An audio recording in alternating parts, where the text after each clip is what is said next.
এক গ্রামে এক গরিব চাষি বাস করত। তার নাম ছিল হাকিম। সে আল্লাহর উপর খুব ভরসা করত, নামাজ কোরআন নিয়ম করে পড়ত।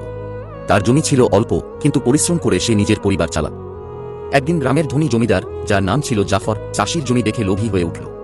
সে বল, এই জমি থেকে তো কিছুই ওঠে না। আমার গরুর ঘাস খাওয়ানোর জমি হিসেবে এটা ভালো হবে।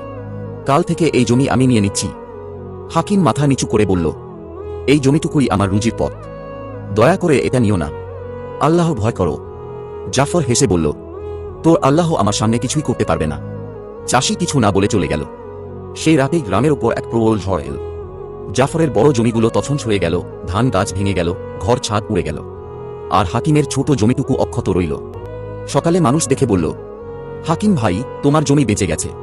কিভাবে? হাকিম বলল, আমি শুধু আল্লাহর উপর ভরসা করি। অহংকার করলে আল্লাহ তার বিচার দেন। জাফর এসে চুপ করে দাঁড়িয়ে থাকল। সে বুঝল, কারো উপর জুলুম করা আর আল্লাহকে তুচ্ছ ভাবা বড়